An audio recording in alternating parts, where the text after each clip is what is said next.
안녕하세요. 참 살다 보니 별일이 다 있는데 제 인생도 상당히 기구해서 이렇게 글을 쓰게 되었습니다. 평소에 자주 보던 채널이라서 꼭 사연에 당첨되고 싶네요. 저는 어릴 때부터 보육원에 살았습니다.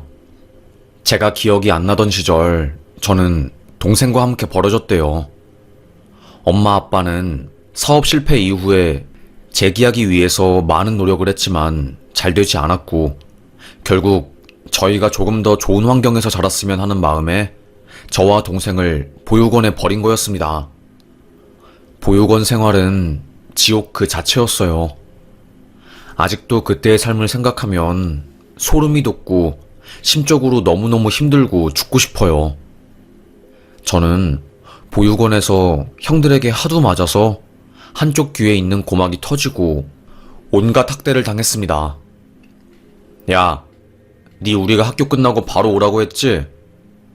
바로 왔어요. 이 녀석이 어디서 말댔구야?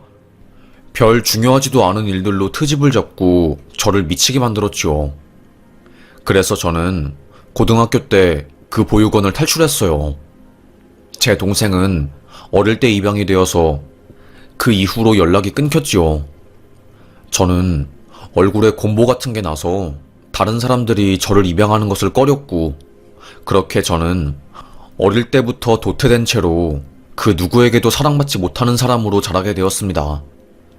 아직도 생각하면 생각할수록 너무 우울하고 그러긴 하지만, 그래도 시설 선생님들이나 주변에서 저를 도와주려고 하는 사람들이 많이 있었기 때문에 저는 힘을 내서 살아갈 수 있었어요. 보육원을 나와서 세상에 혼자 남아 살게 된 저는 하루하루 우울하지만 그래도 그럭저럭 잘 살아갈 수 있었습니다. 삶이 참 힘들기도 하고 벅찼지요. 저에게는 돈이나 명예보다는 사람의 품이나 사람이 저에게 주는 사랑, 따뜻한 감정들이 참 좋았어요. 하여튼 살다가 보니 어떤 사람이 저에게 뭐 사지 멀쩡하니까 장사 한번 해보는 것은 어떠시오? 장사요? 아이고, 기술 배운 것도 없고 뭐 잘하는 게 하나도 없는데 어찌 제가 장사를 합니까? 장사라는 것도 능력이 있는 사람들이나 하는 거 아닙니까? 되물었습니다. 아니, 내가 원래 엿장수를 하다가 이번에 수술을 크게 받게 되어서 그걸 못하게 되었거든. 엿가락이랑 기술이랑 그런 거는 내가 다 알려줄 테니 딱 500만 주셔. 500만 원. 저에게는 어마어마하게 큰 돈이었습니다. 보육원에서 나오고 나서 나라에서 받은 자립지원금 1000만 원, 500만 원은 제가 살고 있는 집 월세 보증금으로 쓰고 있었고 나머지 500만 원은 그 엿가락 장수에게 건넸어요. 이거요, 제 전 재산입니다. 이거 날아가면 절대로 안 돼요. 하지만 저는 사기당했어요. 애초에 엿가락을 파는 기술을 전수받는데 돈 500이 들 리도 없었고 얼굴이 곰보에 가족도 없는 저를 그놈이 만만하게 보고 돈이라도 뜯을 작정으로 다가온 거였어요. 어이 최씨, 최씨 여기 집안에 있는 거 다 아오. 어떻게 내 돈을 뜯고 잠적할 수 있어? 어찌 그럴 수 있어? 저는 하루가 멀다 하고 그놈의 집을 찾아갔습니다. 하지만 옆집 할머니가 나와서 그 집에서 4년 전에 사람이 죽어서 공실이 된 지 꽤 오래됐수다.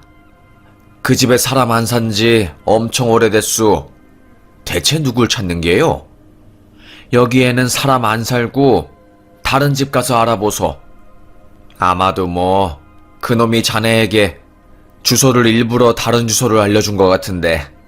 그 할머니 말이 맞았어요. 그놈은 저에게 이름부터 시작해서 나이, 주소, 모든 것을 속인 악마였습니다. 죽을 만큼 힘들었습니다.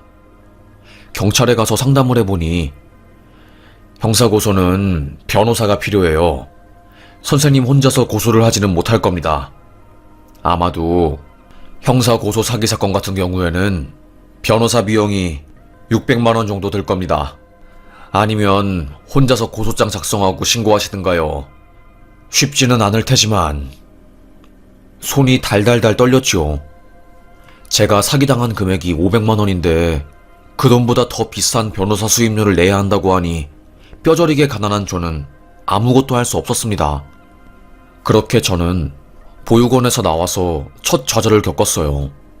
저에게 사기친 그놈 때문에 세상에 대한 저의 인식이 삐뚤어진 것 같았지요.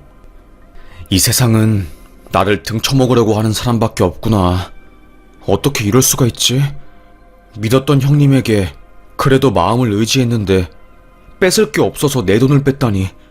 그리고 도망치다니. 이제는 누구를 믿고 살아야 하나 싶었습니다. 참 힘들었어요. 그러다가 돈도 없고 이제는 먹고 살 길도 막막하고 나가는 돈이라도 줄여야겠다 싶어서 저는 서울 말고 지방으로 내려가서 거처를 옮겼습니다. 그래도 집값이라도 좀 싸면 살만할 것 같았거든요. 지방으로 내려가니 보증금 없이 한 달에 5만원짜리 싼 방이 있더라고요. 뭐 거의 창고 수준이긴 했지만 저에게는 감지덕지였습니다. 이 정도 집도 저에게는 행복이었어요. 거기서 이제 보육원 태소 사람들 적응센터에 들어가서 일자리도 소개받고 그랬어요. 건설업장에 나가서 타일을 나르고 힘쓰는 일을 했죠. 제가 딱 하나 잘난 점이 있다면 작은 키에 작은 체구지만 기가 막히게 입담이 좋거든요. 그래서 사람들이 자주 저를 불러주고 술자리 같은 곳이 있으면 입 털라고 저를 꼭 불러요.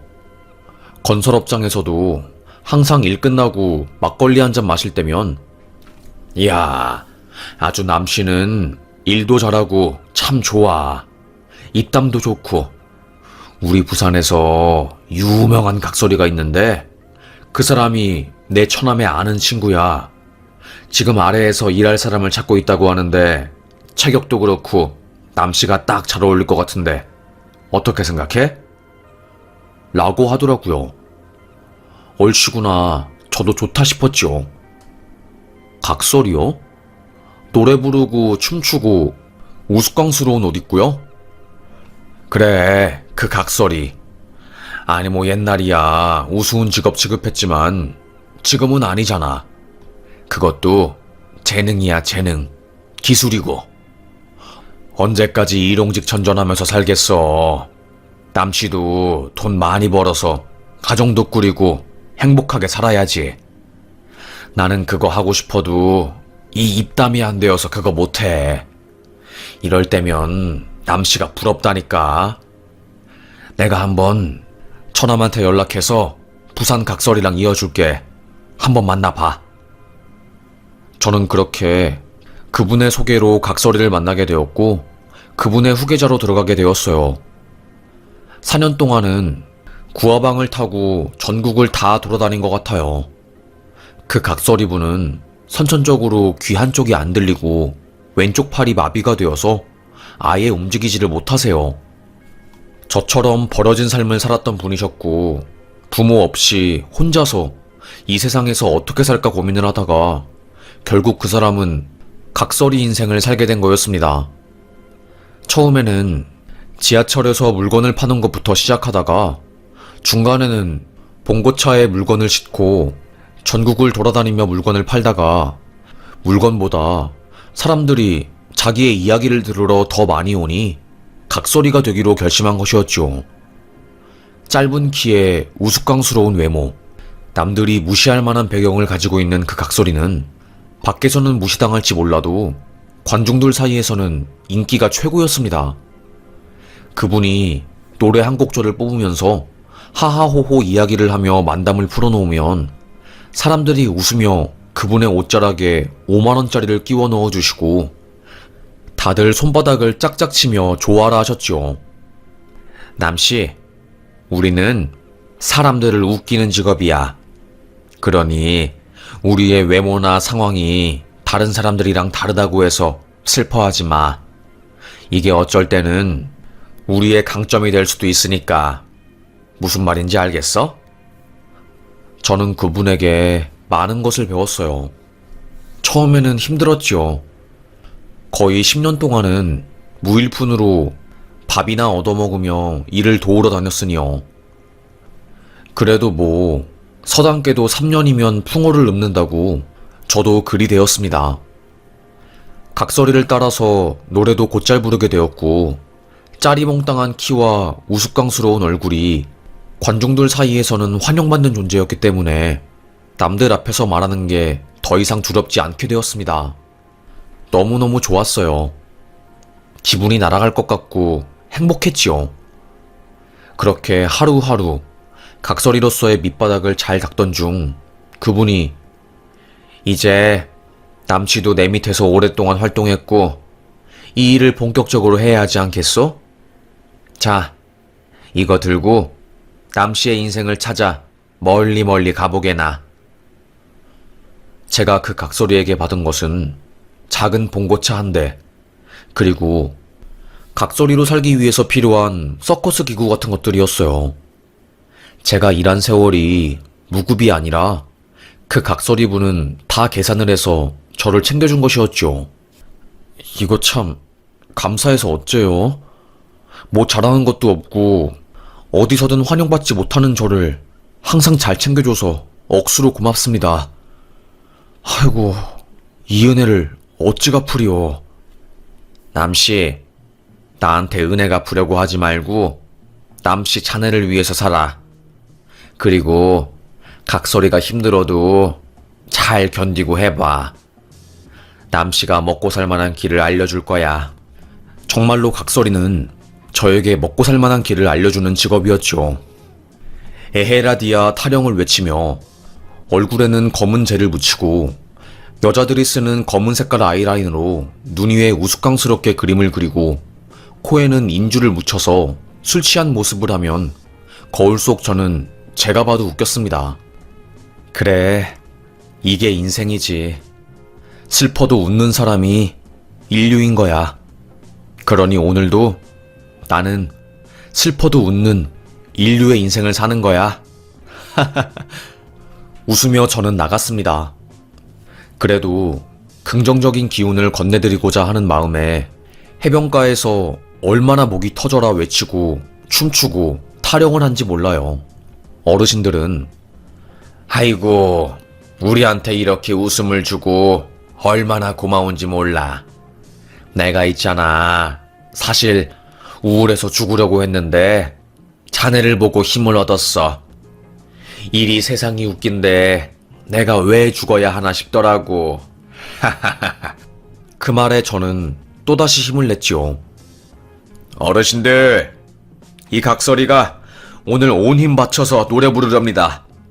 날 받아주는 곳은 세상 그 어느 곳에서도 없었고, 하지만 오늘 내 앞에 있는 이 풍월 해변가에 있는 어르신분들이 나를 살게 한 거요. 노래 불러 봅시다. 에헤라디아. 각설이 타령을 하며 눈물, 콧물, 서러움, 쓴맛, 단맛, 짠맛 모든 것을 넣어 부르는 저의 한 맺힌 노래를 한 곡조 뽑고 나면 그렇게 속이 시원할 수가 없어요. 어르신들은 아이고 아이고 하면서 모두들 일어나 흥겹게 춤을 추고 저에게 돈을 건네주시고는 했지요. 품값이었습니다. 저는 그걸 머리띠에 꽂고 장구를 치면서 또다시 노래를 부르고 비가 오나 눈이 오나 항상 그런 게 저의 일이었습니다. 그 순간만큼은 힘들지 않았어요. 관객들에게 받은 돈을 차곡차곡 모아 농협은행에 가서 저 오늘 돈 넣으러 왔습니다 라고 말하면 직원분들이 오늘도 고생하신 돈 저금하러 오셨네요 라고 반겨주면 이 세상에서 제가 가장 행복한 사람이 된 것 같았지요. 그리고 여윳돈이 생기면 한복집에 가서 각설이 한복을 맞추면 새 사람이 된 것 같았어요. 참 고마운 인생이었습니다. 그래, 이제는 지금껏 고생 많이 했으니까 행복한 날만 남은 거야. 인생 뭐 있어. 이렇게 행복하게 하하호호 웃으면서 살면 그게 최고로 행복한 일이지. 난 정말로 지금이 가장 행복하고 즐거워. 이렇게 기분이 좋을 수가 없어. 저는 웃음을 지어 보였습니다. 그런데 열심히 사는 저에게도 시련이 닥치긴 하더라고요. 각설이 인생으로 최고로 잘 나가던 시절이었어요. 노인정이나 지체장애 아이들 병원, 우울증 환자들 모임 등등 지자체에서도 저를 불러주고 저는 저를 필요로 하는 것이 있다면 어디든 갈 정도로 열심히 살고 또 바빴습니다. 그때 쿵 하고 제가 쓰러진 거였어요. 사유는 혈당으로 인해서 쇼크 반응이 온 거였죠. 남규욱 씨는 지금 저혈당 쇼크 반응이 오셔서 쓰러진 겁니다. 원래 이 정도 혈당의 당뇨면 인슐린 주사를 맞거나 약을 꼭 복용해야 하는데 그러지 못하셔서 그런 것 같네요. 당질이 되는 식사를 제때 못하니 체내 당분이 빠져나가 70 이하 저혈당이 온 겁니다. 조금만 더 드셨으면 뇌에 산소 공급이 안 되어 당뇨성 치매나 심장마비가 올 뻔하셨어요. 큰일 납니다. 지금부터 절대로 끼니 걸으시면 안 되고 주사랑 약도 맞고 먹으셔야 해요. 한순간에 이런 일이 생긴 저는 하루하루 사는 게 지옥 같고 힘들었어요. 왜냐하면 저는 관객들 속에 있어야 힘이 나는 사람이었거든요. 그 안에 있어야 제가 정상인이 된 것 같았어요. 여느 다른 사람들과 다를 거 없는 평범한 사람이 된 것 같았지요. 그런데 병원에 입원을 하니 보호자도 없고 가족도 하나 없는 저는 매일 천장만 보며 사니 우울증이 오더라고요. 이러려고 내가 이렇게 열심히 살았나? 뭐 때문에 내가 이렇게 열심히 산 거지? 싶었습니다. 그때 제가 깨달았어요. 아, 나는 행복하기 위해서 사는 사람이구나. 나는 행복해야 하는 사람이구나. 그래서 저는 퇴원을 하자마자 저를 더 돌보기 시작했던 것 같아요. 남을 웃기는 일도 좋지만 나를 행복하게 하는 일도 하나 둘씩 추가하면서 저 나름대로 행복한 인생을 살게 되었습니다. 그런데 그렇게 좋은 일만 있으면 참으로 좋겠지요. 행복하고 싶어서 시작한 일이 저에게 이렇게 큰 좌절과 힘듦을 줄 줄은 꿈에도 몰랐습니다. 어느 날 저에게 한 청년이 찾아왔어요. 저요, 엄마도 아빠도 없어요. 각설이 하면 돈 잘 번다고 해서 무조건 찾아왔습니다. 저를 제자로 받아주세요. 그 청년을 보자마자 수십 년 전 처음으로 각설이를 시작했던 제가 떠올랐어요. 저는 후배를 키울 생각도 없었지만 그 청년의 이글거리는 눈빛에 또 한 번 마음을 줬던 것 같아요. 각설이는 힘든 일이야. 정말 할 수 있겠어? 마음을 단단히 먹어야 하는데 할 수 있겠어? 그 청년은 이글거리는 눈빛을 저에게 보냈지요. 그렇게 1년 동안 그 청년과 동고동락하는 삶을 보냈습니다. 좋았어요. 외롭지 않고 저도 모르게 그 청년에게 의지하게 되었죠. 그러다가 제가 당뇨로 입원하게 되었고 그 일주일 사이에 그 청년에게 자질구리한 일을 맡기고 일주일 뒤에 다시 보기로 했지요. 퇴원을 한 저는 저와 청년이 사는 집에 간 순간 심장이 쿵 했습니다. 뭐야? 도둑 든 거야? 그 청년은 제가 입원을 한 사이에 모든 것들을 훔쳐서 도망간 거였어요. 심지어 제가 각설이 인생을 하면서 평생 모은 돈, 그 돈이 들어있는 통장까지 훔쳐서 돈을 빼서 도망간 거였죠. 매일 일한 돈을 은행에 가서 입금하는 저를 본 그 청년은 비밀번호를 훔쳐보고 계획을 저지른 거였어요. 나 어쩌면 좋아. 후들거리는 손으로 그 청년에게 전화를 걸었지만 삐삐삐 없는 번호입니다. 라는 불길한 메시지만 나올 뿐이었습니다. 그리고 경찰에 신고했죠. 몇 달 뒤 잡힌 그 청년은 저는 강원랜드에서 그 돈 다 썼습니다. 배째더라고요. 나이도 어리고 초범해. 자기는 술김에 그랬다고, 자기도 너무나도 충동적으로 행동한 거라서 어쩔 수 없다고 말을 하니 저는 할 말이 없었습니다. 그때 제가 쓰러졌어요. 과도하게 스트레스를 받으니 제 몸이 견딜 수가 없어 했던 것이었지요. 생각하면 생각할수록 열받고 좋은 마음으로, 선한 마음으로 청년 인생 내가 구한다 생각하고 열심히 숙식시켜주고 잘해줬더니 돌아오는 것은 배신이라 충격이 컸습니다. 옛말에 검은 머리 짐승 절대로 거두지 말라고 하더니 이렇게 내게 뒤통수를 치는구나. 어떻게 이럴 수가 있니? 아이고, 내 마음아, 내 마음아, 내 인생아, 불쌍한 내 인생, 어쩌면 좋을꼬. 불쌍한 내 인생, 어쩌면 좋아. 저는 그저 답답한 제 가슴을 팍팍 칠 뿐이었습니다. 참 많이 힘들었어요. 쓰러진 저는 또다시 대학병원 침대에서 눈을 뜨게 되었습니다. 그때 눈이 안 보였어요.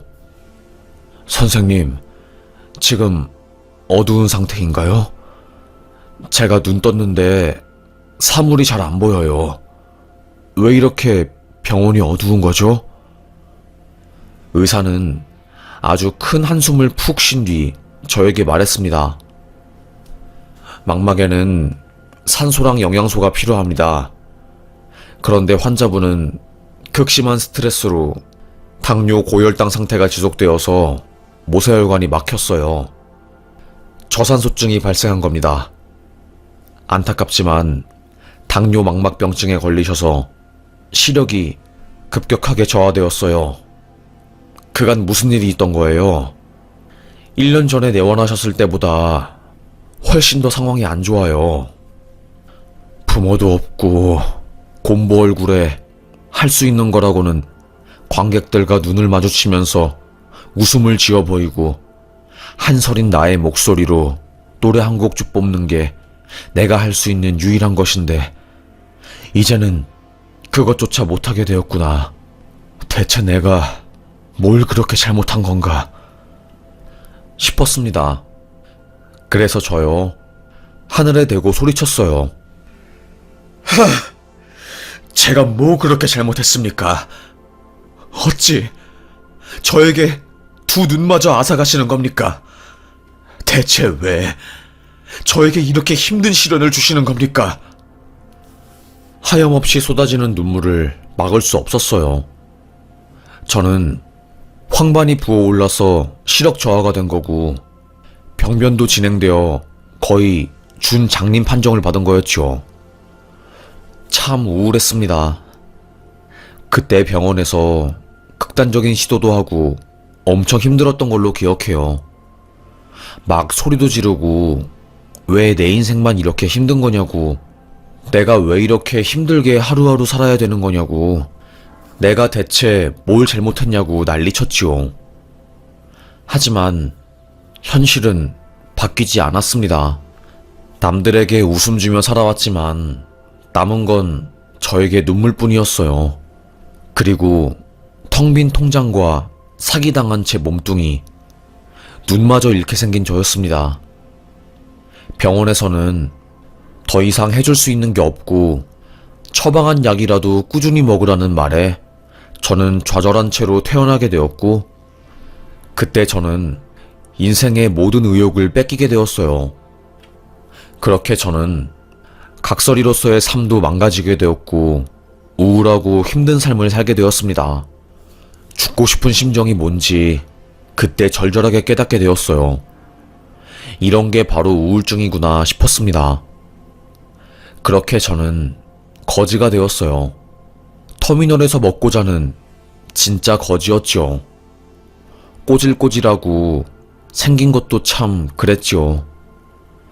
배가 고파 쓰러진 저는 한없이 길바닥에 누워 있었어요. 저는 거지니까 아무도 저를 신경 쓰지 않았지요. 그때 저에게 나타난 한 여인의 목소리. 저 여기 앞에서 장사하는 사람인데요. 이거 좀 드셔요. 이거 크림빵이에요. 뭐라도 먹어야지. 계속 이렇게 무기력하게 있으면 쓰러져요. 저는 그녀에게 크림빵을 받은 뒤 우걱우걱 먹었어요.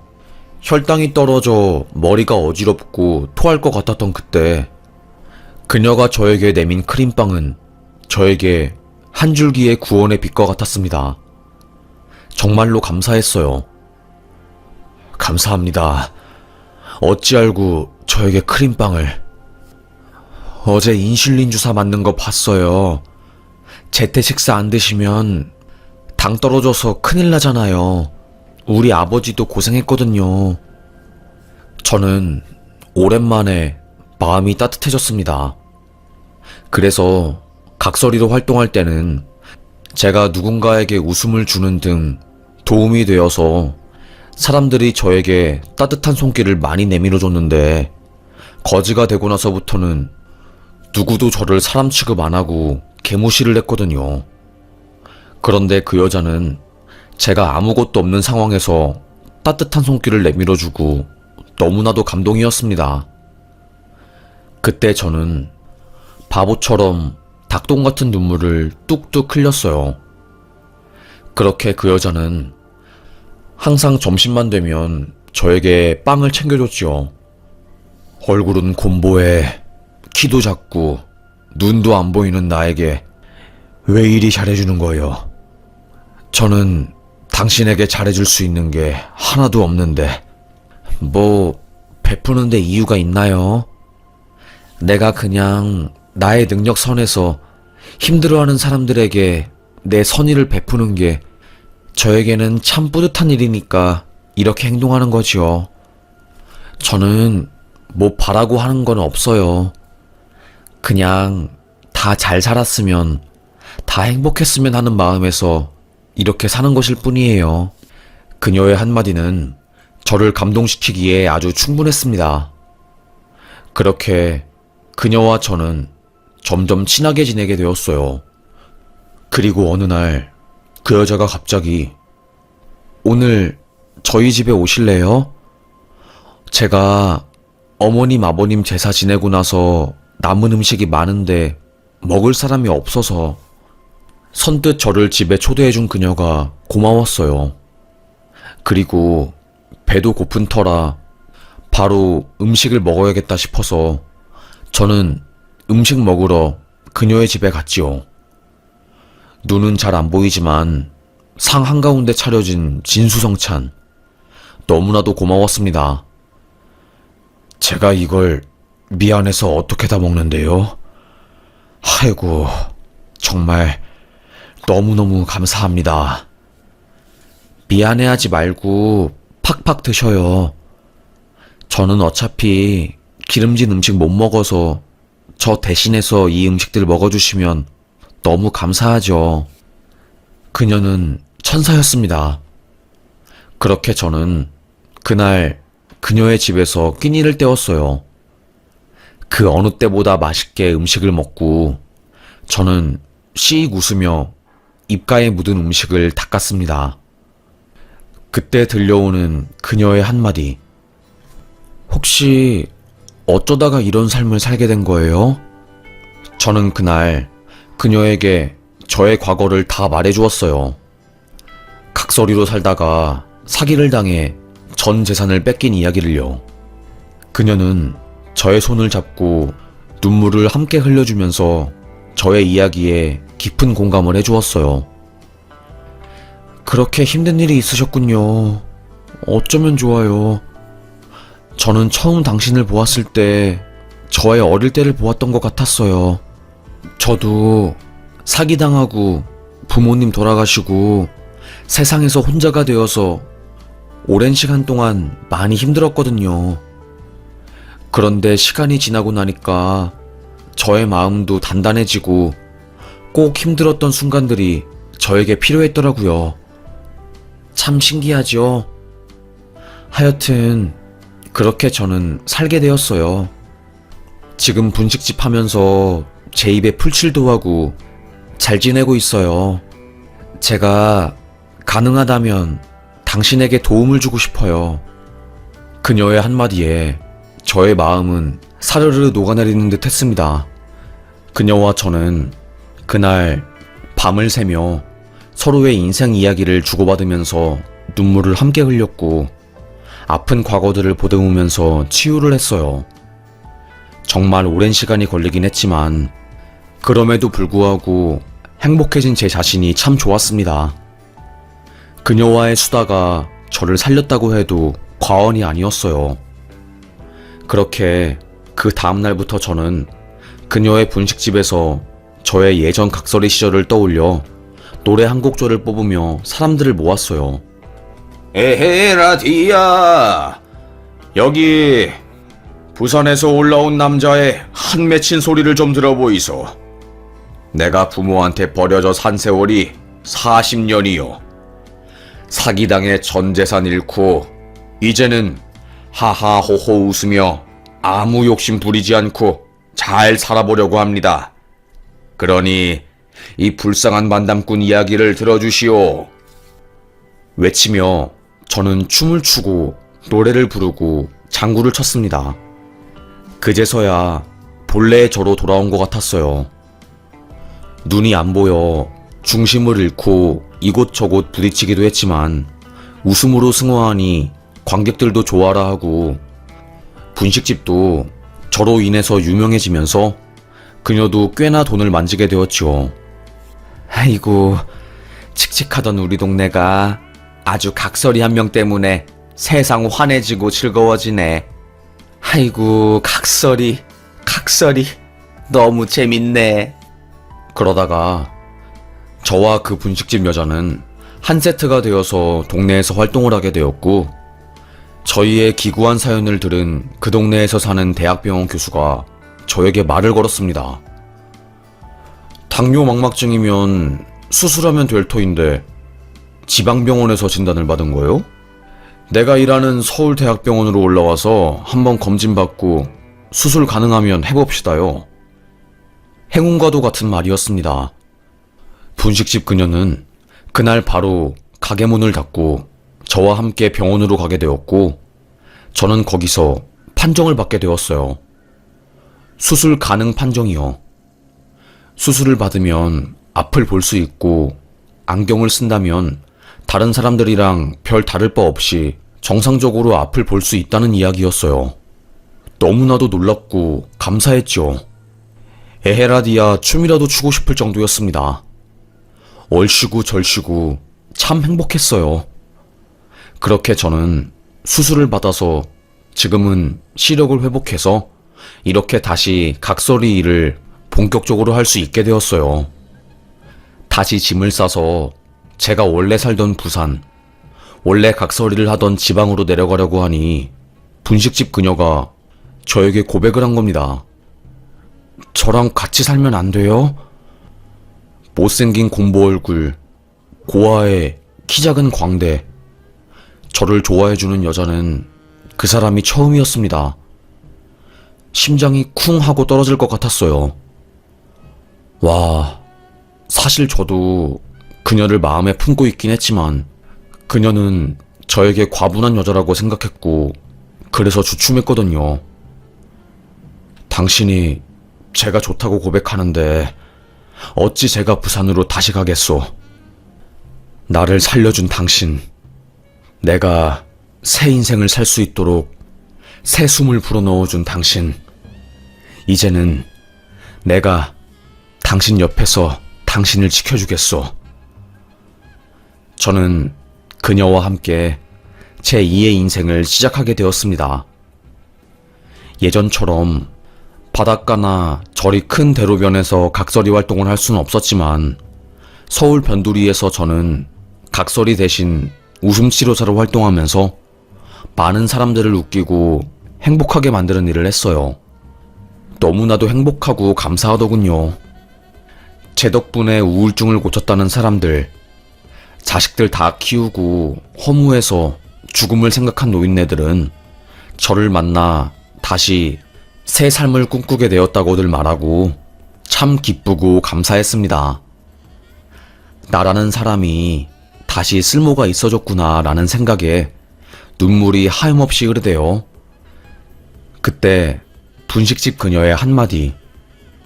늘 당신은 누군가에게 희망이자 숨이었어요.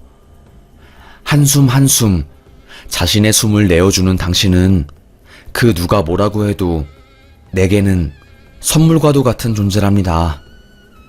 우리 앞으로 함께하는 세월에서 어떤 역경과 풍파가 휩쓸려 올지는 모르겠지만 저는 당신을 지켜줄 거고 우리는 함께할 거예요. 울지 말아요. 슬퍼하지 말아요. 세상이 그댈 힘들게 해도 당신의 순수한 마음을 앗아가도 난 그대의 모습을 기억할 거예요. 너무나도 감동적인 그녀. 저에게는 없어서는 안 될 보물 같은 그녀 덕분에 저는 오늘도 웃으며 이렇게 웃음치료사로서 활동하네요. 고아로 살면서 겪은 수많은 역경, 곰보 같은 얼굴 때문에 수많은 사람들이 날 혐오하는 눈빛을 보내 매일 무너지던 마음을 다잡은 저, 그리고 시작하게 된 각설이 일, 그 일에서 만난 제자의 사기, 그로 인해 진단받은 실명, 그리고 다시 얻게 된 새 생명, 수술과 분식집, 그녀와의 운명적인 만남, 한 편의 드라마로서도 부족한 저의 인생 이야기예요. 다시 태어난다면 이렇게 살지 않고 행복하게 그리고 평범하게 하루하루를 살고 싶지만 지금도 행복하답니다. 욕심을 버리고 자연과 동화되어 하루를 살다 보니 감사하지 않은 날이 없고 그동안 잘못했던 모든 것들을 반성하며 겸손하게 사니 모든 게 희망차 보이네요. 이래서 인생을 함부로 포기하지 말라고 하나 봐요. 오늘도 저는 뚜벅뚜벅 저의 삶을 살아가 버립니다. 참으로도 감사해요. 여러분도 힘드시겠지만 언젠간 해뜰 날이 분명히 오긴 하더라고요. 저는 그날을 믿습니다. 그 희망차고 감사한 그날들을 반드시 믿습니다. 그럼 저의 이야기를 들어주셔서 정말 너무너무 감사합니다. 저의 사연 여기서 마치겠습니다. 여러분, 요즘 날이 더우니 몸 관리 잘 하시고 시원한 물도 자주 드시고 많이 웃으시고 행복하게 사셨으면 좋겠어요. 웃으면 복이 옵니다. 제 이야기 들어주셔서 감사합니다. 우리 행복하자고요. 행복합시다. 우리 인생 파이팅!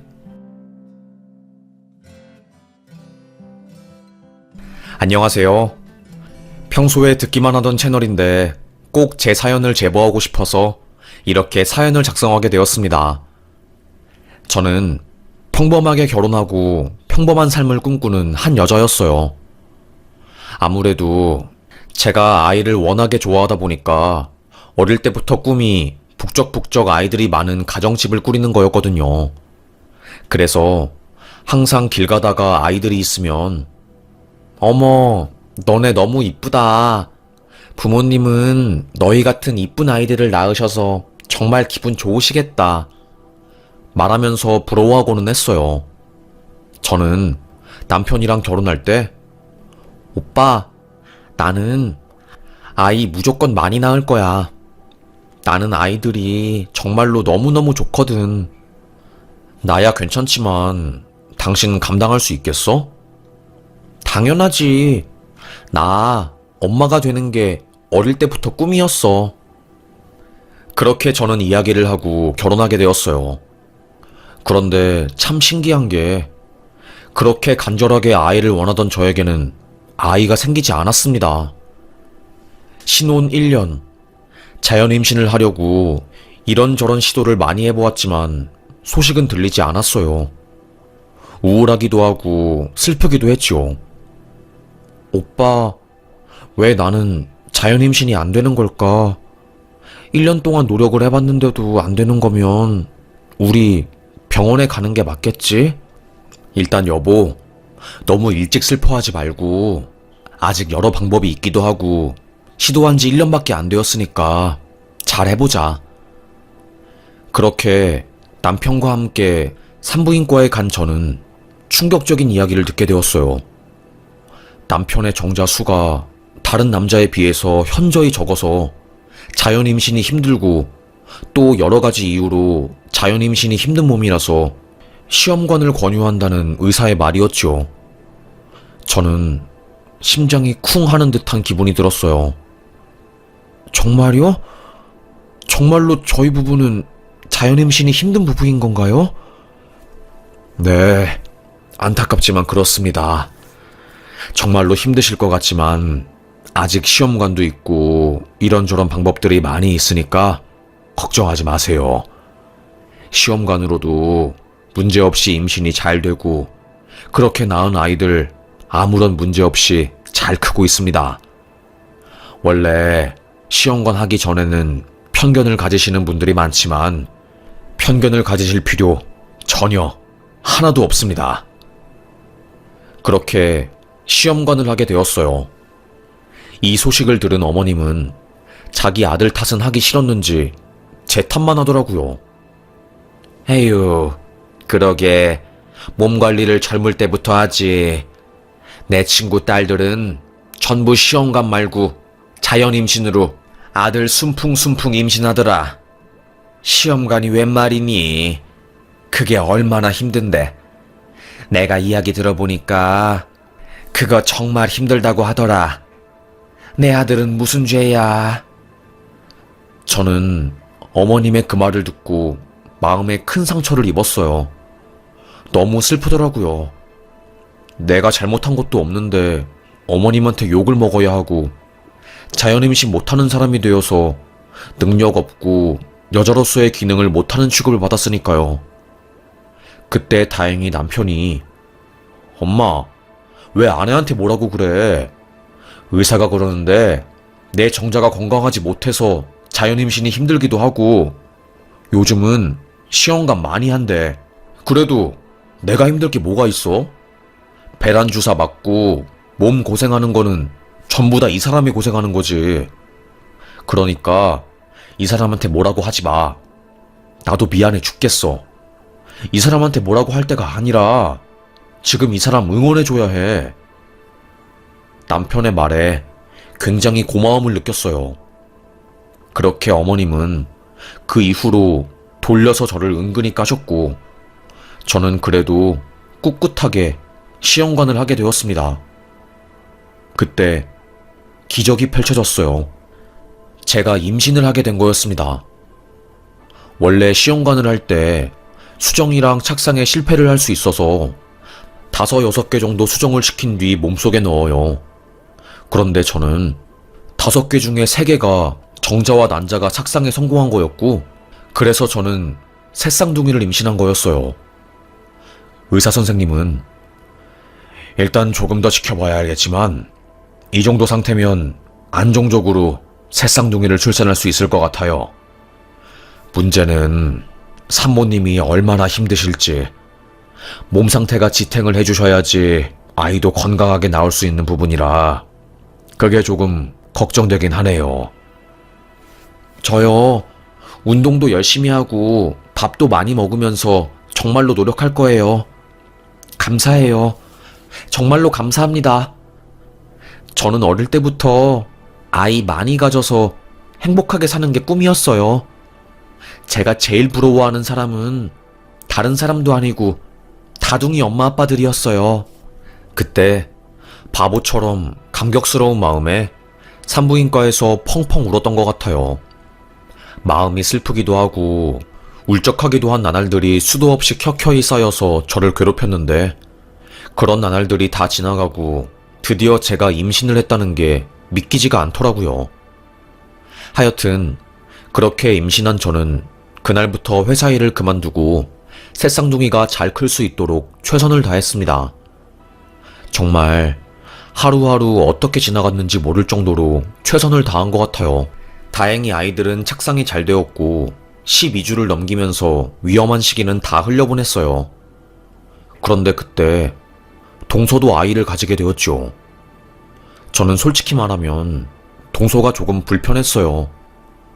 어머님은 변호사인 동서를 엄청 좋아하셨거든요. 아이고, 우리 막내 며느리가 변호사라서 아주 내가 어디 모임 갈 때 자랑스러워 죽겠어.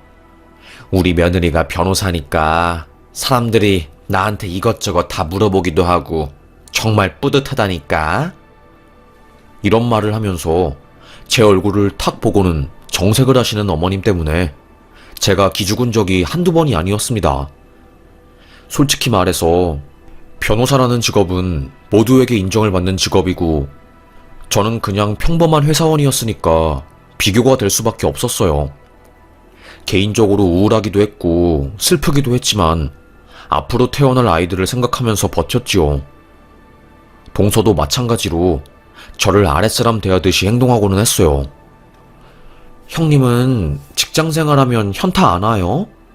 월급도 쥐꼬리만큼 받으면서 참 참을성도 좋아요.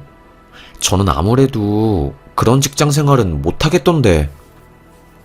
은근히 사람 약 올리는데 도 같았습니다. 그래서 저도 그래요? 저야 뭐 지금은 아이 가져서 직장 생활 안 하기는 하지만 직장 생활 나름 할만해요. 동서는 사회생활 해본 적 없나?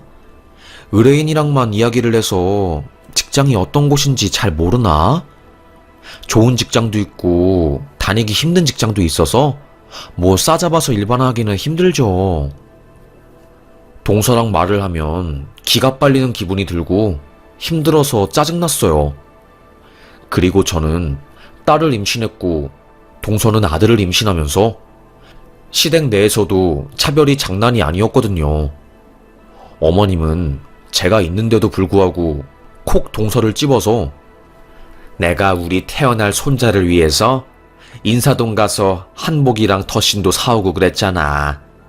아유, 아주 우리 손자가 얼마나 이쁠까? 얼마나 사랑스러울까? 부모님 닮아서 머리도 똑똑할 테고 궁금하다 궁금해. 얼마나 귀여울까? 제 아이에 대해서는 한마디도 안 하셨습니다. 남아 선호 사상을 가지고 계신 어머님께서는 딸을 임신했을 때 시댁에서 그렇게 구박을 많이 받으셨대요.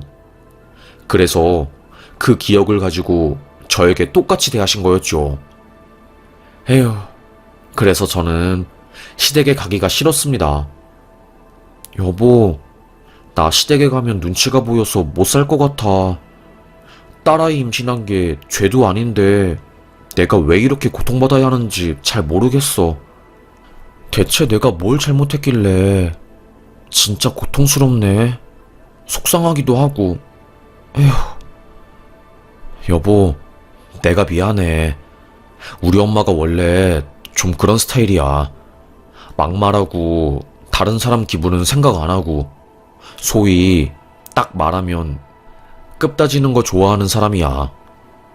그래서 나도 상처받은 적 한두 번 아니었어. 엄마랑 몇 년 동안 연 끊은 적도 있고 원래 그런 사람이니까 이해하려고 노력하지도 말고 그냥 무시해 여보. 우리만 행복하게 잘 살면 그걸로 되는 거야. 알겠지? 저는 그래도 남편이 제 편이라서 견딜만 했어요. 남편 아니었으면 저는 진작에 이혼을 하고 저 혼자서 살았을 수도 있어요. 하여튼 그렇게 남편과 함께 알콩달콩 앞으로 태어날 아이를 위해서 행복하게 잘 살고 있었습니다. 시간이 지나서 아이를 낳을 때가 되었고 저는 어마어마한 고통을 견디고 아이를 출산하게 되었어요. 산모님, 정말 대단하십니다. 저희 병원도 거의 6년 만에 새쌍둥이를 받은 것 같아요. 아이들 아픈 거 하나 없고 너무나도 건강하게 우량아로 컸어요. 3명을 배에 품고 있었으니 얼마나 힘드셨겠어요. 대단하십니다. 고생하셨어요. 의료진들이 전부 저를 보고 잘하셨다고 너무나도 대단하다고 칭찬해줘서 기분이 무진장 좋았어요. 내가 정말로 대단한 일을 한 게 맞구나. 나 이제 드디어 엄마가 되었구나. 눈물이 주르륵 주르륵 펑펑펑 흘렀습니다. 정말로 뭐라고 해야 할까요? 눈물이 하염없이 흐르고 감정이 주체가 안 되더라고요. 뭔가 나의 생명을 받고 태어난 딸들을 보니까 책임감도 강해지고 앞으로 더 열심히 살고 싶다는 생각도 들고 하여튼 만감이 교차했습니다. 두근거렸어요. 다행히 저는 자연분만을 하게 되었고 회복이 빨랐어요. 그때 어처구니 없는 이야기를 듣게 되었죠. 바로 그 말은 시모가 한 말이었습니다.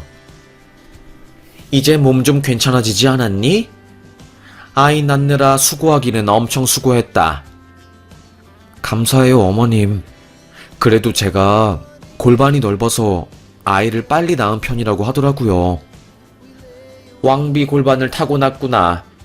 어여 회복하고 베란다 물청소 한번 하러 와야지. 네? 저는 어머님의 말을 듣고 귀를 의심했어요.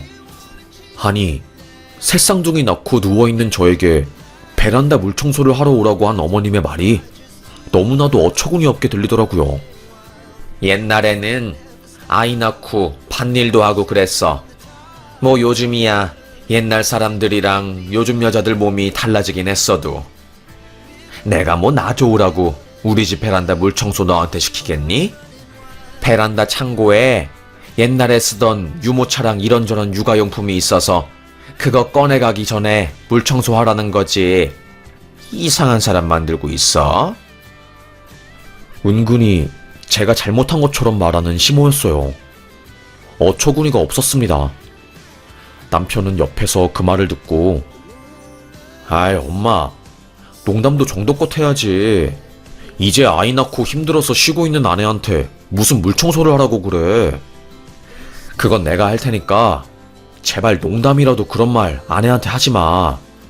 이 사람 아직 아이 낳은 지 얼마 안 되어서 하나하나 예민하게 받아들이니까. 응? 에휴, 한숨이 푹 나왔습니다. 역시 시모는 상식이 없고 말이 안 통하는 사람이었어요. 그렇게 저는 일주일 뒤 새쌍둥이와 함께 집에 갔습니다. 어머님은 저에게 고생했다 그 한마디 외에는 베란다 물청소하라고 오라는 망언을 말씀하시고 그 외에 저에게 해주시거나 그런 거는 하나도 없었어요. 그런데 제가 아이 낳고 일주일 뒤 아들을 낳은 동서에게는 어마어마한 것들을 해주었더라고요. 갑자기 동서가 전화와서는 형님은 이번에 뭐 받으셨어요? 제가 누구한테 뭘 받아요? 갑자기 무슨 소리지? 아, 그게 아니라 어머님이 이번에 저 아들 낳았다고 글쎄 샤넬백 600만원짜리를 선물해 주신 거예요. 블랙 클래식백. 얼마나 이쁘던지 저 진짜 깜짝 놀랐다니까요. 그 가방 받고서. 어휴, 너무 이뻐가지고 제가 어머님한테 이렇게 비싼 거 선물해 주시면 어떻게 하냐고 하니까 글쎄 흰 봉투도 주신 거 있죠? 돈이 어마어마하게 들은 거예요. 저 아들 낳은 거 축하한다고 손주 유치원 입학할 때 쏠쏠하게 쓰라고 하면서요. 그래서 궁금해서 새쌍둥이 낳은 큰 동서는 뭐 받았나 궁금해서요. 동서는 제가 아무것도 안 받은 것을 뻔히 알면서도 사람 속을 벅벅 긁으려고 전화를 한 거였습니다. 속이 진짜로 부글부글 끓더라고요. 아무리 생각을 해도 이건 아닌데 소름이 끼쳤습니다. 몰라 동서. 그런 이야기 하려면 전화 끊을게. 나는 뭐 아직 받은 거 없어. 어머, 정말이요? 어머님이 선물 안 주셨어요? 이상하네. 그럴 리가 없는데. 아우 진짜 얄미워서 제 앞에 동서가 있다면 이 말을 콩 한 대 때리고 싶은 심정이었습니다. 열불이 터지더라고요. 재수없기도 하고요. 남편은 그냥 잊어버려. 내가 돈 열심히 벌어서 가방 사줄게. 엄마는 꼭 해줄 거면 공평하게 해주든가. 꼭 이런 식으로 사람 속을 벅벅 긁어놓고 비참하게 만든다니까? 아주 문제야, 문제. 짜증나 죽겠어. 그나마 저는 이번에도 남편이 저의 편을 들어주어서 웃을 수 있었어요. 하여튼 좀 속상하긴 했죠. 그렇게 저는 새쌍둥이를 키우면서 행복하게 살았습니다. 너무 바쁘기도 하고 아이 한 명이 울면 나머지 두 명도 따라서 울고 저도 울고 아이를 좋아서 많이 낳기는 했지만 이렇게 힘들 줄 알았으면 시작도 안 했을 걸 이라는 생각을 하기도 했어요. 눈물도 많이 나고 나중에 진단을 받았을 때 정신과 선생님이 저를 보고 아무래도 산후 우울증이신 것 같네요. 혼자서 아이 3명을 돌보려고 하시니까 정말로 힘드실 것 같아요. 몸이랑 정신관리 잘 하시고 약 꼬박꼬박 드시고 좋은 생각 하셔야 합니다. 너무 집에 있는 것보다는 밖에 나와서 환기도 하고 그러셔야 해요. 의사의 말이 저는 뭔가 정말 내가 아픈 사람이었구나 라는 것을 확인받으니 위안이 되더라고요. 그때부터 저는 일부러 밖에 나가려고 하고 그랬어요. 그러다가 제가 우울증이라는 소식을 시모가 들었나 봐요. 아이고, 저한테 전화가 와서는 난리를 치는 겁니다. 애 엄마라는 사람이 우울증에 걸리면 되겠어? 내가 들어보니까 우울증 이거 할 짓 없어서 걸리는 거라고, 마음의 여유가 풍부한 사람이 걸리는 거라고 하더라. 에휴, 이거를 어쩌면 좋니 정말로. 속이 터진다 터져. 내 아들은 우울증 안에 데리고 또 얼마나 생고생을 할 거야. 어머님은 무슨 우울증이 전염병인 것처럼 취급을 하면서 저를 더러운 여자 보듯이 깔보았습니다. 얼마나 속이 터지고 화딱지가 나는지 몰랐어요. 진짜 열불이 터지더라고요. 저는 부글부글 끓어오르는 분노를 참지 못하고 저도 모르게 시모의 전화에 대답도 안 하고 바로 핸드폰을 팍 꺼버렸어요. 시모는 어디서 시모 전화를 끊고 그래? 말도 없이. 우울증이 벼슬이니? 우울증 걸리면 네 시모한테 막대해도 되는 거야? 저에게 소리를 고래고래 지르시는 거였어요. 저는 다시 전화를 팍 끊어버렸죠. 퇴근한 남편이 퉁퉁 부어버린 제 눈을 보고 당신 무슨 일이야? 왜 그렇게 눈이 부었어? 당신 어머님한테 나 우울증 걸린 거 말했어? 왜 말했어 도대체? 어머님이 됐어. 아니 왜? 그게 무슨 문제야? 나는 엄마한테 와이프 산후 우울증이니까 혹시라도 이상한 말해서 상처받게 만들지 말라고 그런 의도로 말한 건데. 저는 남편의 얼굴을 보자마자 속상하기도 하고 마음이 안 좋아서 바로 펑펑 울어버렸어요. 나중에 제 이야기를 들은 남편은 엄마가 이런 식으로 나올 줄 몰랐다고 미안하다고 하대요. 슬펐습니다. 그렇게 우울한 하루하루를 보내고 있을 때 저희 오빠에게서 연락이 왔어요. 사실 저는 재혼 가정이었거든요. 오빠는 새아빠의 아들이었고 저희는 피 한 방울 안 섞인 남매였지만 오빠는 저를 친동생처럼 따뜻하게 대해주었고 10년 넘게 저희는 정말 사이좋은 남매로 잘 지냈어요. 그러다가 엄마랑 새아빠가 재혼 후 다시 이혼을 하시고 저희는 따로 살게 되었죠. 그래서 저희 남편만 오빠의 존재에 대해서 알고 신우랑 동서, 어머님, 아버님은 저의 자세한 가정사에 대해서 모르세요. 그래서 제가 오빠가 있는지 없는지도 몰랐고요. 하여튼 오빠는 서울대 경영을 나와서 미국에서 경영대학원을 가고 해외에서 스타트업에서 일을 하다가 한국에 들어온다고 했거든요. 윤정아, 오빠 다음 달에 한국 간다. 이번에 K중소기업 지원 사업에 선정되었고 미국에서 팀원들이랑 한 사업이 대상받아서 지원 많이 받을 수 있을 것 같아. 그리고 윤정이 새쌍둥이 낳은 거 우리 조카들 보러 가야지. 오빠 진짜 너무 궁금하다. 아이 낳느라 고생 많았어. 오빠 빨리 와. 나 요즘 너무 우울하고 그러네. 몇 달 뒤 오빠는 한국에 오게 되었고 저는 오빠에게 제 모든 것을 털어놓았어요. 힘들었던 순간들이랑 시모가 저를 괴롭힌 거, 동서가 제 속을 긁은 것, 그리고 백수 신우가 제 뒷담 까고 저에 대한 안 좋은 소문, 말도 안 되는 이야기를 시모랑 동서한테 이야기한 거 모두요. 오빠는 뭐 그런 사람들이 다 있어? 윤정아, 괜히 그런 사람들 신경 쓰느라 너 상처받지 말고 너는 당당하게 떳떳하게 아이들 키우면서 살아. 오빠가 나중에 다 그 사람들 복수해줄게. 오빠는 뱉은 말은 무조건 지키는 거 알지?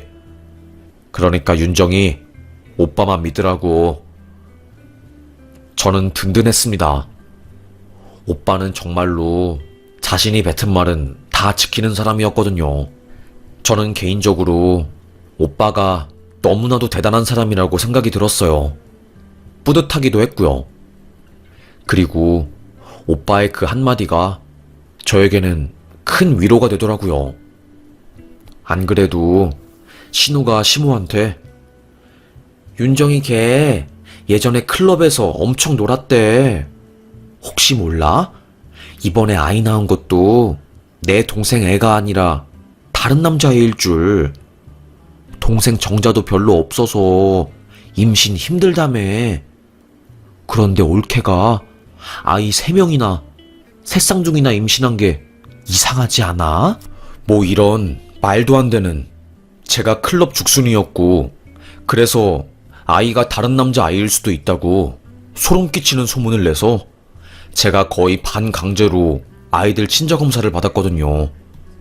그것도 속 터지고 하여튼 스트레스가 이만저만이 아니었어요. 그런 것들 모두 오빠에게 말했죠. 오빠는 당연히 저의 편을 들어주었거든요. 하여튼 백수 신우는 자기가 할 짓이 없으니까 그딴 짓거리를 하는 거였습니다. 그렇게 속이 부글부글 끓은 채 저는 아이들을 키우고 있었어요. 그래도 얼굴을 안 보니까 행복은 하더라고요. 그때 오빠가 갑자기 전화가 온 거였어요. 윤정아, 너 신우 이름이 서지혜라고 했지? 어? 갑자기 그건 왜? 네 신우가 우리 회사에 면접 보러 왔다. 저는 깜짝 놀랐어요. 신우랑 저희 오빠가 IT 쪽 분야를 전공한 거는 알고 있었는데 백수 신우가 저희 오빠 회사에 면접을 보러 갈 줄은 몰랐지요. 저는 진짜 심장이 쿵 했습니다. 신우는 저희 오빠를 모르고 저희 오빠는 신우를 일방적으로 알고 있는 상황이었으니까요. 그날 밤 저희 오빠는 저희 집에 왔고 저에게 엄청난 이야기를 해주었어요. 아니, 35살 중고 신입이 면접 3차까지 올라와서 이사들이랑 내가 마지막 면접을 보는데 이상하게 네가 그때 말해준 너희 신우가 생각이 나는 거야. 그래서 네 결혼사진 보니까 그 여자가 맞더라고. 내가 아주 한 방 먹여줬어. 뭐라고 한 줄 알아? 뭐라고 했는데? 만약에 신우와 시모가 한 팀이 되어서 죄 없는 며느리를 괴롭히는 상황에서 당신은 어떻게 일을 해결할 거냐고 물었지. 그러니 아무 말도 못하고 갑자기 이런 질문을 왜 하지 하는 표정으로 어버어버 하다가 결국 뭐 둘러대더라고. 그래서 내가 회사 내에서 헛소문을 퍼뜨리는 사람에 대해서 어떻게 생각하냐고 물으니 또 갑자기 어버어버 하면서 대답을 못하더라. 그래서 내가 대놓고 왜 지금까지 취업 못한지 알겠다고 하면서 돌려서 깠어. 오빠, 진짜 대박이야. 와, 대한민국이 좁아도 어떻게 이렇게 좁을 수가 있어? 오빠, 진짜 고마워. 아이고, 내 속이 다 시원하다. 진짜 너무 행복하네. 저는 진짜 인과응보라는 게 이거구나 싶었어요. 안 그래도 신우가 자기 회사 면접 3차까지 올라갔다고 이번에는 아마 붙을 것 같고 이 업계가 요즘 완전 뜨고 있고 스타트업 중에서도 제일 잘 나간다고 벤처기업 대상 받은 기업이라고 하면서 온 동네 방네 자기 취업한다고 난리 쳤거든요. 그런데 그 회사 대표가 저희 오빠였고 제 사정을 다 아는 저희 오빠는 신우를 뚝 하고 면접에서 떨어뜨렸어요. 나중에 들려오는 소리를 들어보니 신우는 방에서 거의 일주일 동안 누워만 있었대요. 얼마나 꼬시던지. 진짜 한바구음이 나올 뻔했습니다. 하여튼 취업에 실패한 저희 신우, 한 달 정도 뒤에 추석이 되어서 저와 남편 그리고 새쌍둥이와 함께 시댁에 가게 되었어요. 신우는 기가 팍 죽어서 동서랑 딱 붙어 있더라고요. 사람 뒷담 까는 거 좋아하는 동서와 신우는 저를 보면서 살이 쪘네, 얼굴이 포동하네, 뭐 별의별 소리를 다 하더군요. 저는 피식 웃으면서 신우에게 말했습니다.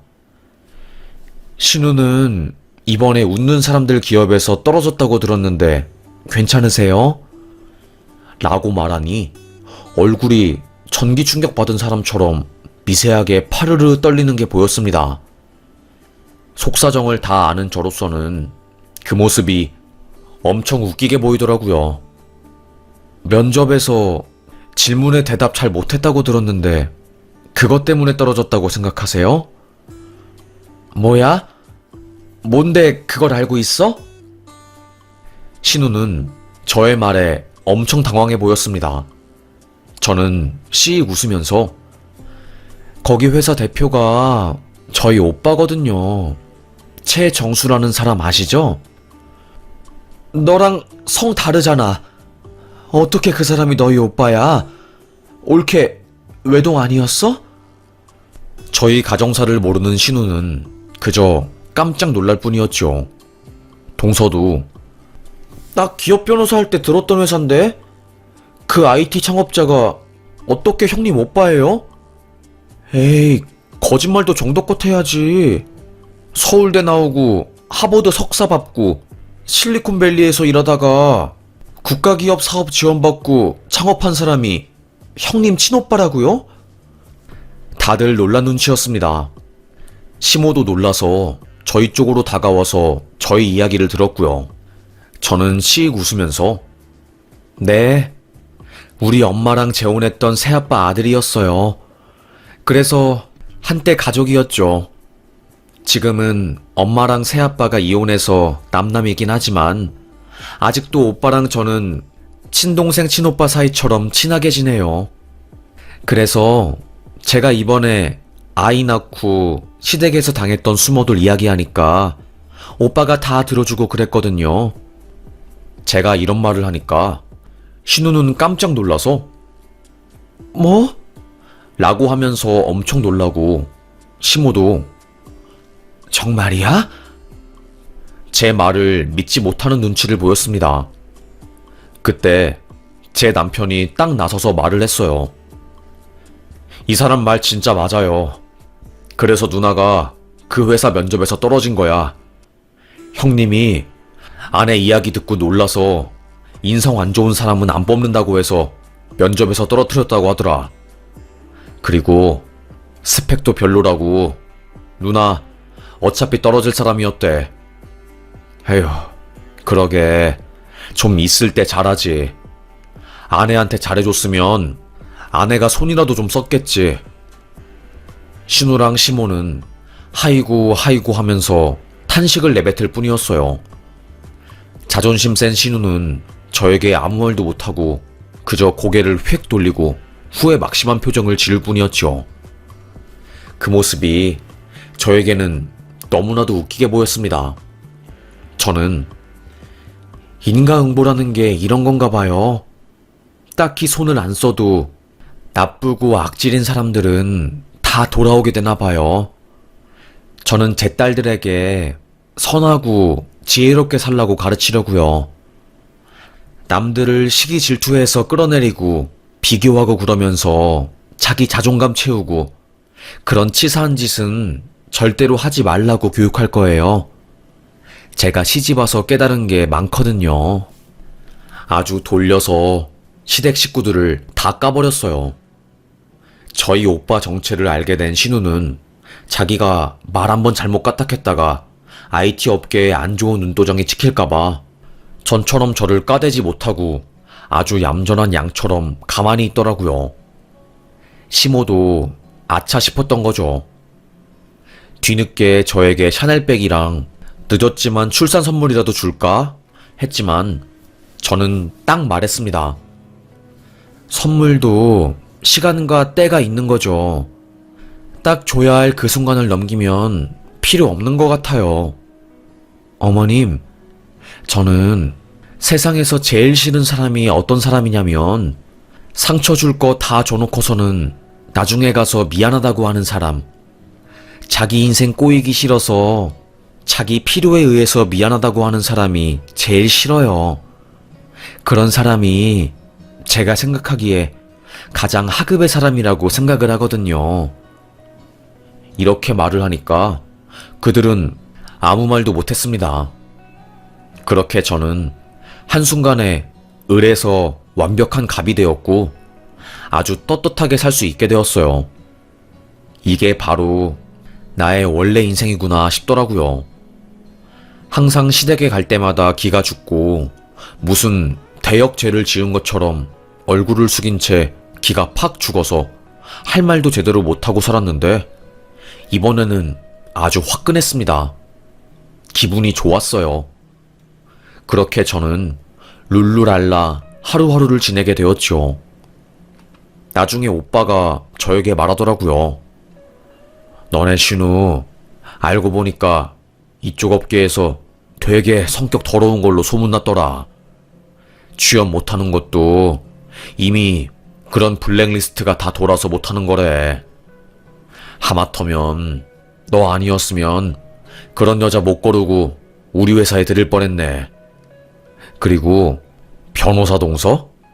그 여자도 내가 알아보니까 별 볼 일 없던데?